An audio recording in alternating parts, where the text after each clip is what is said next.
Hello বন্ধুরা, good morning. আজ নিয়ে চলে এসেছি বাঁধাকপির মুড়ি ঘন্ট। বাঁধাকপির মুড়ি ঘন্টের জন্য আমি প্রথমে একটা রুই মাছের মাথা নিয়ে নিয়েছি। মাথাটাকে খুব ভালো করে ভেজে নিয়েছি।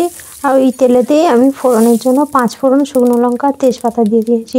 ফোড়নটা খুব ভালোভাবে হয়ে গেলে আমি তার মধ্যে দিয়ে দিয়েছি কেটে রাখা বাঁধাকপি আর আলু। দিয়ে তেলের মধ্যে খুব ভালো করে কষাতে হবে, যাতে করে একটু জল ছেড়ে আসে। বাঁধাকপি থেকে খুব ভালো করে জল ছেড়ে এসছে। আমি তার মধ্যে দিয়ে দিয়েছি নুন আর আদা রসুন পেস্ট দিয়ে একটু কষিয়ে নিচ্ছি। আর মাছের মাথাটা ভেজে রেখেছিলাম আর কিছুটা কাঁচা লঙ্কা কুচিয়ে রেখে দিয়েছি।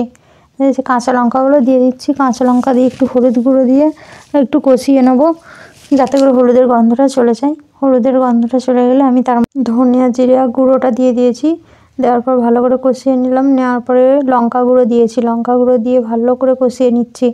লঙ্কা সমস্ত রকম মশলাকে একটু ভালো করে কষিয়ে নেবো, যাতে করে বাঁধাকপি আর আলুটা একটু ভালো করে সিদ্ধ হয়ে যায়।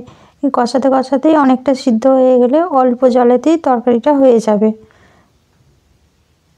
এরপর আমি দেবো টমেটো। আগে থাকতে দিইনি, কারণ এই আলু আর বাঁধাকপিটা তো সিদ্ধ হবে না। টমেটোটা তো হালকা টক টক ভাব থাকে, সিদ্ধ যাতে একটু হয় সেই জন্য আমি একটু দেরিতেই টমেটো দিচ্ছি।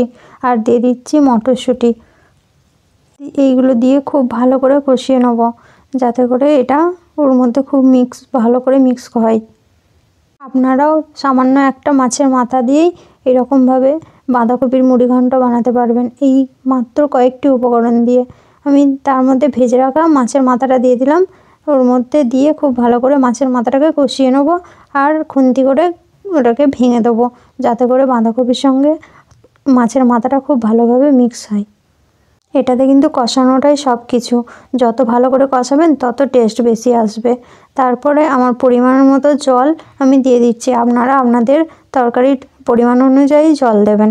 আমি দিয়ে একটু খুব ভালো করে এটাকে জলের সঙ্গে মিক্স করে দিচ্ছি। মিক্স হয়ে গেলে আমি এটা কিছুক্ষণের জন্য ঢাকা দিয়ে ফুটতে দিয়ে দেবো। আমার ঢাকা দিয়ে দেখে নেবো কতটা রেডি হয়েছে। একদম ঢাকা খুলে দেখে নিলাম, পুরোপুরিভাবে আমার বাঁধাকপির মুড়ি ঘন্ট রেডি।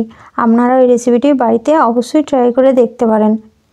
রেসিপিটি ভালো লাগলে অবশ্যই লাইক, কমেন্ট, শেয়ার, সাবস্ক্রাইব করবেন।